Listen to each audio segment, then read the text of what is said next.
One of my favorite things about the Fold 6 is the form factor. The slim cover display is perfect for quick sessions and one-hand usage, especially when you're on the go. On casual days, I use the cover screen for pretty much everything. Texting, typing quick notes, surfing the internet, watching a quick video, playing a quick game, or scrolling on Reddit.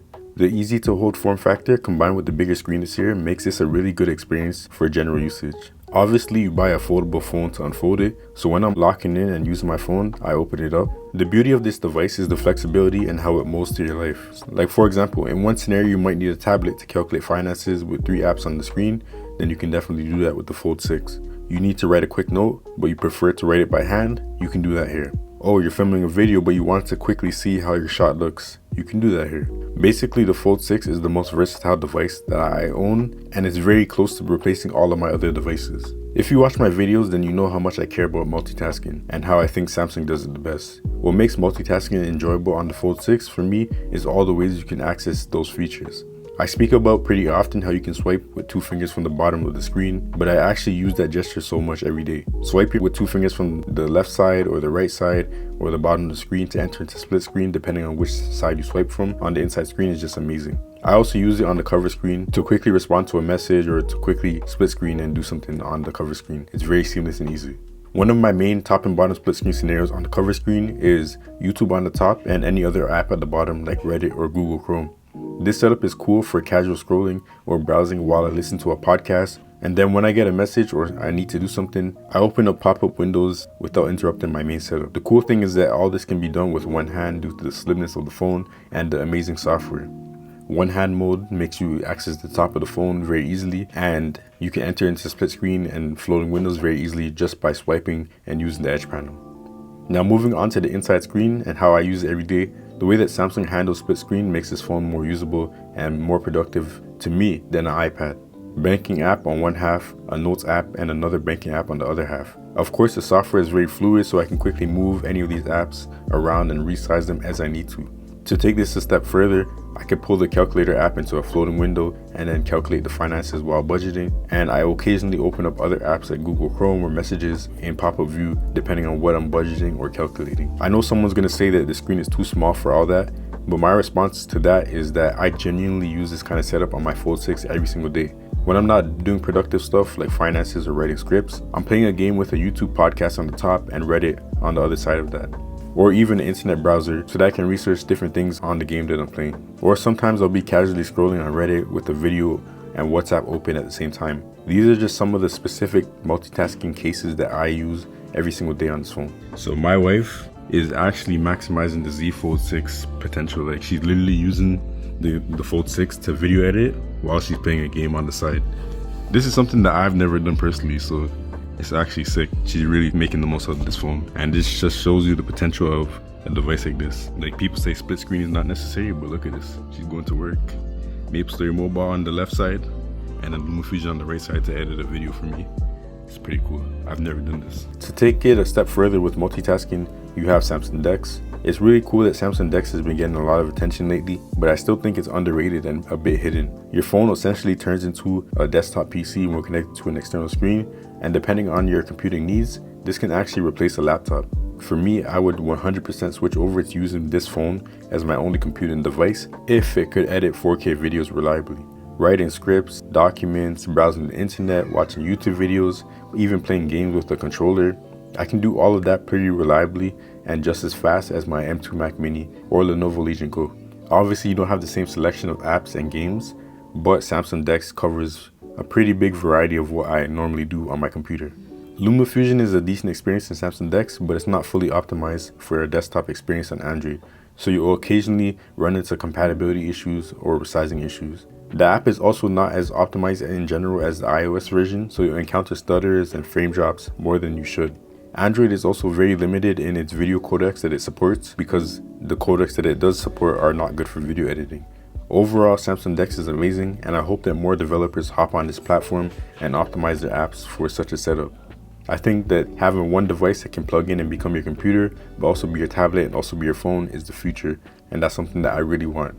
So now moving on to the camera experience, it's often a polarizing topic because on the one hand, for such an expensive device, you would expect the best cameras that the company has to offer, but on the other hand, you're not necessarily buying a foldable phone for its cameras. The cameras aren't terrible at all, but they're not the best. In my opinion, they're on par with most of the foldable phones, especially when it comes to videography. I think for videography, the Fold 6 is actually the best in terms of the quality and the processing, but overall, these cameras are good enough, just not extraordinary. In my day-to-day usage, I don't really have any times where I'm like, oh, I wish I had a better camera phone, or I wish I brought my iPhone with me. Like, I feel like the cameras are just good enough, and if I really want a good photo of something like my daughter or something like that, then I can get a good photo. I also don't feel like this camera is worse at taking pictures of my daughter than any of the other phones I've used, even the 15 Pro Max, even the Pixel 9 Pro Fold. I feel like it's not any worse than those ones in terms of taking pictures of my daughter. Obviously, you're gonna have a better camera in the 15 Pro Max, but in terms of like the clarity and the moving subjects, I don't have any issues with that. In terms of software, the Z Fold 6, in my opinion, is the best foldable phone. One UI is smooth, fast, full of customization, and full of so many features.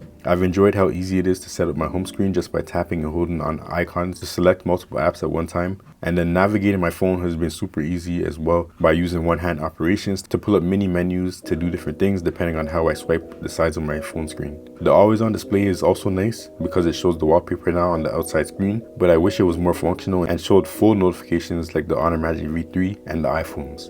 And then, like I mentioned before, multitasking is amazing on this phone, and it's super flexible and reliable. I think it's more reliable than other foldable phones in terms of compatibility and just working smoothly. OnePlus and Honor have really good multitasking on their folds, but to me the Z Fold 6 just does it better because it's way more flexible, which benefits my workflows. Another one of my favorite features on the Z Fold 6 is the ability to control separate app volumes at the same time. So for example, I could have YouTube at 100%, I could have YouTube Music at 30%, and I can have the game that I'm playing at 0% or even 10%. It allows you to quickly mix the volume of all the apps that you're using at the same time, so that way you can kind of have the volume playing at the same time, while the volume of all the apps not being super disruptive or clashing with each other. You can find both of these features in Sound Assistant and Good Lock. All the way at the bottom you have multi-sound, which allows you to play audio from multiple apps at the same time regardless of what app it is. And then at the top you just have to turn on customize volume panel, and that allows you to control the volume of individual apps at the same time.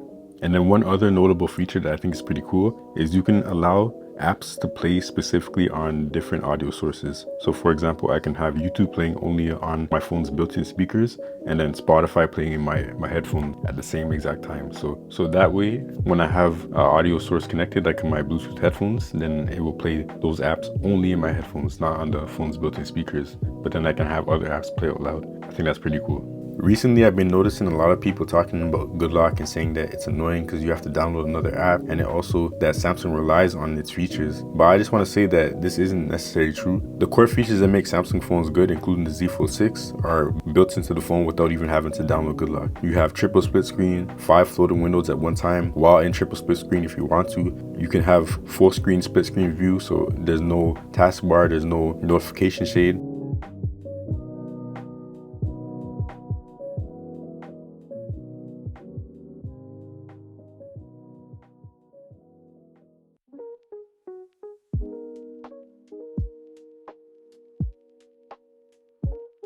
You have gestures to enter split screen or floating windows. You have separate home screens for the cover screen and the inside screen. You have the edge panel, you have modes and routines, Galaxy AI, and so much more. So many features are there available in the software itself without even touching Good Lock. Good Lock just takes it to another level, allowing you to customize everything, even the way you navigate your phone. So while I understand it's kind of annoying to download another app, at least that app is being developed by Samsung themselves, and at least most of the core features are already available on the phone without having to download Good Lock. But going back to the general experience, every time I unlock my Z Fold 6, I know what to expect. There's far less random glitches and unexpected issues than I've experienced with other foldable phones.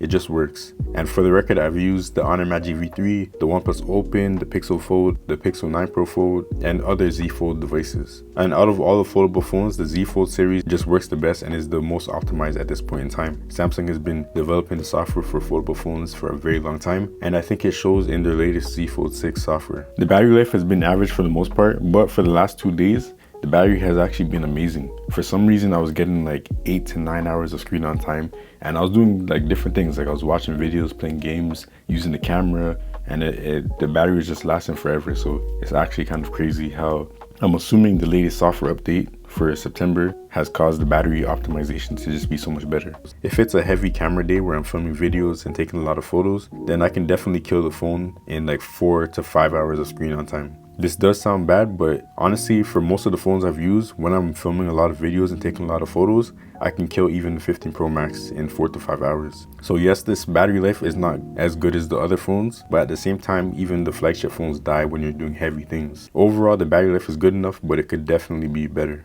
In terms of performance, this phone does well in everything as you would expect, except for heavy gaming. Luckily, I don't do heavy gaming on my phone, so the games that I do play like Pokemon Unite, Wild Rift, Guardian Tales, and TFT all perform well at high FPS. Except for TFT, that game is just poorly optimized for mobile devices, including even the Apple devices. Emulation is also great on this phone screen due to the aspect ratio, so if you're playing older games like GameCube games, those games will just fit well on the screen. And then also playing a quick game on the outer display is fine, and I have no issues doing that.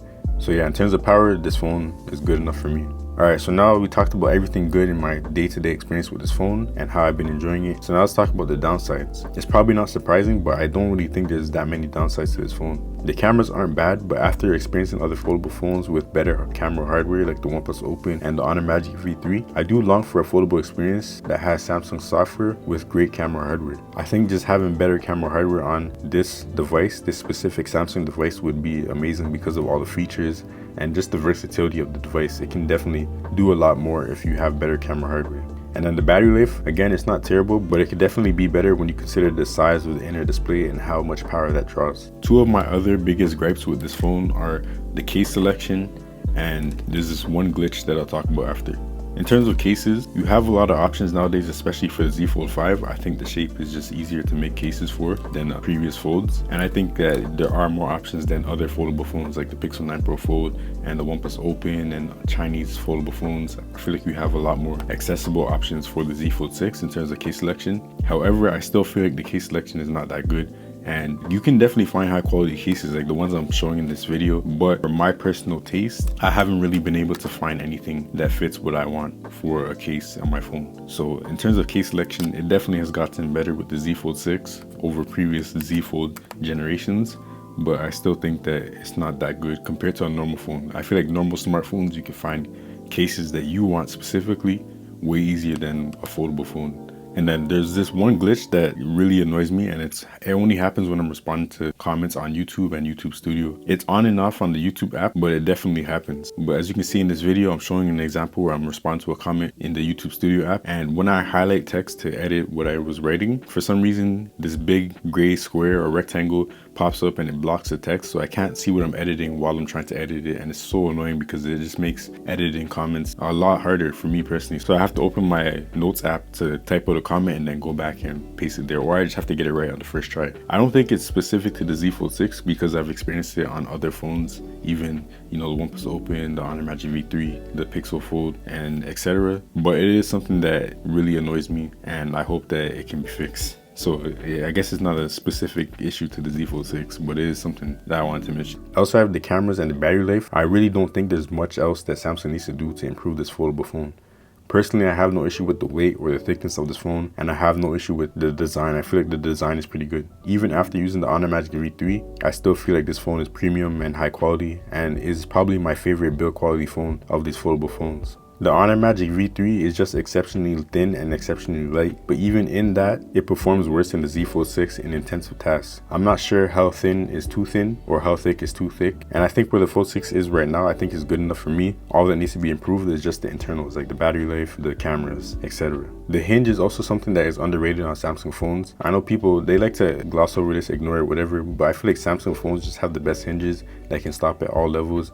So when you're using flex mode, and oftentimes when I'm doing stuff, I'll prop up my phone in flex mode or in temp mode or whatever. The Z Fold series phones can just sit at any angle, and it just allows for a more versatile experience in your day-to-day life. Whereas with a lot of the other phones, like the OnePlus Open, it just snaps open. The new Pixel Fold also kind of snaps open at a certain point. The original Pixel Fold was pretty good with the hinge, and the Honor Magic V3 is better than the OnePlus Open's hinge. But I feel like all of those foldables that I mentioned are not as stiff with the hinge like the Z Fold 6, and that's just something that I personally enjoy.